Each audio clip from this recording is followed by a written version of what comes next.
Dito ho tayo, mga bossing, ang Pangulo, lalabas ng bansa. Mag-expect na ho kayo, nasaan ang Pangulo? Sasabihin nung mga DDS. Sasabihin niya mga yan, unang-una na si Roque. Nako, eto, lumabas na naman ng bansa si Presidente. Ganyan na naman si Roque niyan. Di ba?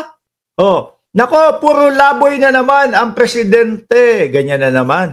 Sabi mo dito sa balita, mga bossing, PBBM nasa Japan para dumalo sa World Expo 2025 at makipagpulong sa mga Japanese businessman. Pag nakapag-uwi ho, mga bossing, na kumbaga, nakapaglikom ang Pangulo ng gustong mag-invest sa Pilipinas, ang sasabihin na naman po ng mga DDS, mga kababayan, naku, pangako lang yan, di matutupad yan. Ganun na naman ang sasabihin. Tingnan nyo ho yung paglabas ng presidente ng bansa, trabaho ang inaasikaso. Diba? Sabi ni si RBTV, di sabihin ni Shoke yan kay Fiona, ang Pangulo pag lumabas ho ng bansa, trabaho ho, mga kababayan. No? Para po iangat ang ekonomiya ng ating bansa. Humihimok ng mga negosyante sa labas ng bansa para maglagay ng investment sa ating bansa. Kaya nga po, di ba, yung balita nung January, yung FDI, foreign direct investment natin, tumaas ho, mga kababayan. Tapos ang sabi ni Inday Sara Duterte, naku po, tignan nyo, wala na talagang mga investors na pumapasok sa atin. Meron daw impeachment o wala na daw investors na pumapasok sa Pilipinas. Nung balita lang ho ng January, mga kababayan, 2025, tumaas po ang foreign direct investment ng Pilipinas dahil po sa pagtatrabaho ng Pangulo. Sila, ano po ba ginagawa nila pag lumalabas ng bansa? Wala naman lang po. Pabalik-balik doon sa Hague. No, sampa din po ng entablado. Sigaw ng sigaw, bring him home. Paulit-ulit lang hong ganon. Umaasa ba kayo talagang palalayain si Inday Sara Duterte dahil dyan sa mga patayo-tayo ninyo ng entablado at pasigaw-sigaw nyo ng bring him home? Umaasa kayo doon? Pag pinagkumpara ho natin, mga kababayan, ang presidente at vice-presidente, labas ng bansa o paglabas ng bansa, makikita mo ang pagkakaiba. Ang Pangulo, paglabas ng bansa, trabaho pa din ho. Di ba? Ang Pangulo, paglabas ng bansa, kumakausap ng mga negosyante para magpasok ng investments nila sa Pilipinas. Si BP Sara, lalabas na naman ng bansa, no? Papuntang Australia o nasa Australia na? Personal trip ulit.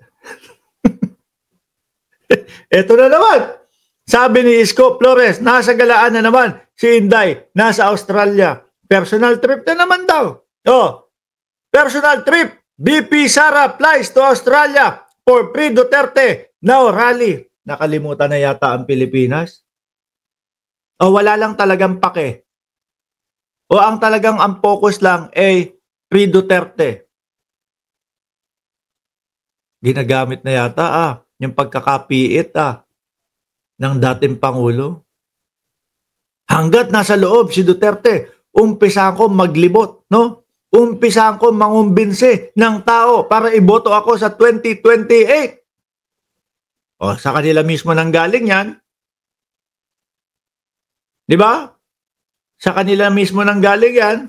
Yung si Robin Padilla nga, ang campaign manager nila, wag niyo ako sasabihan ng fake news, kayo-kayo yan.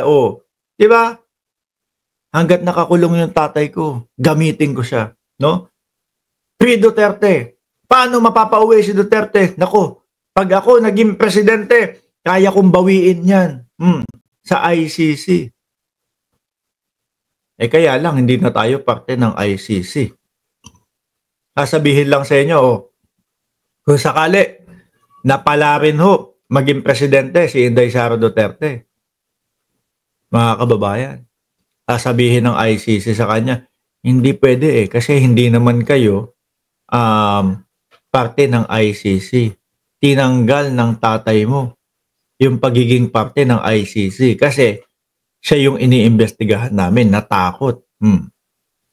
OFW ang vice-presidente natin, nagwo-work internationally, lilibutin lahat-lahat. Yan po yung pagkakaiba, mga bossing. Yung pagiging vice-presidente, wala na ho yata. No? Puros na lang po Duterte, si Rodrigo Duterte na lang ang inasikaso. Kung personal trip yan, dapat nakalib siya para bawas ang sweldo niya.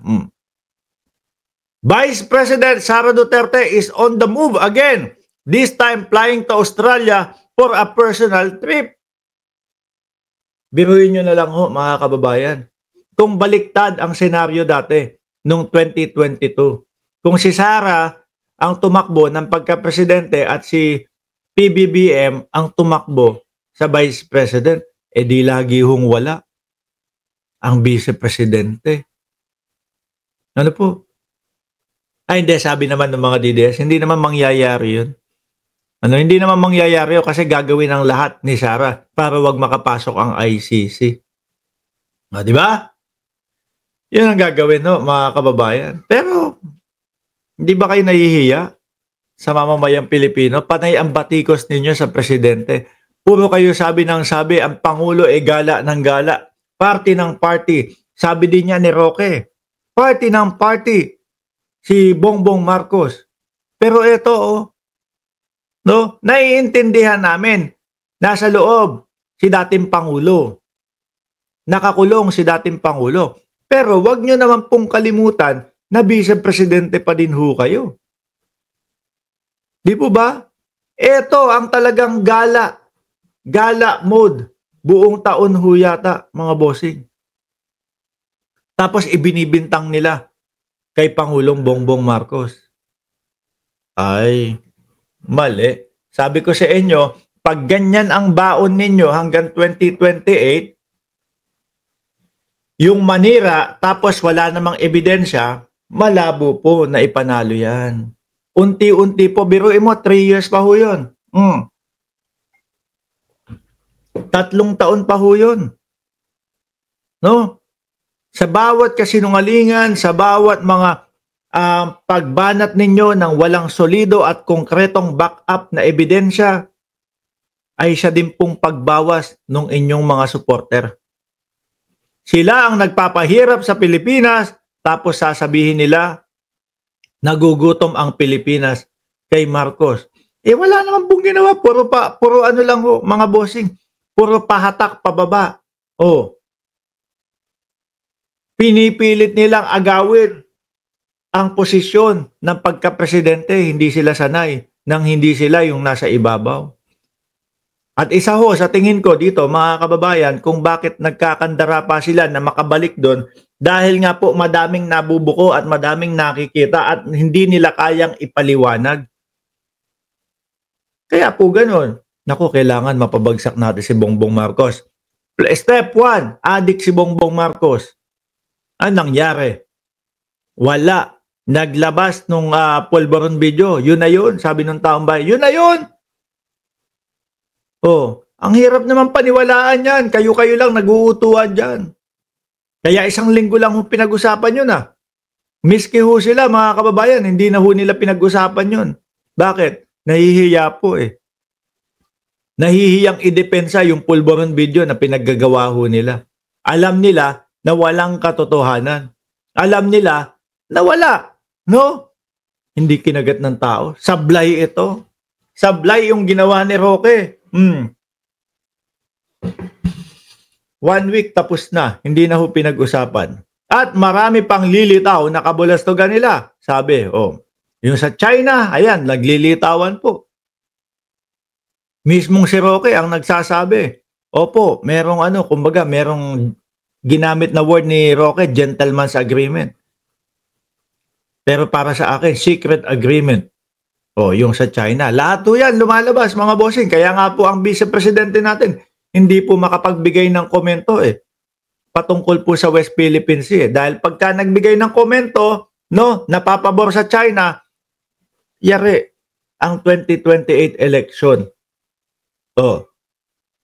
Pag nagbigay naman ng komento, napapabor naman po sa mga Pilipino na atin ang West Philippine Sea, baka magalit naman po si Xi Jinping sa kanila.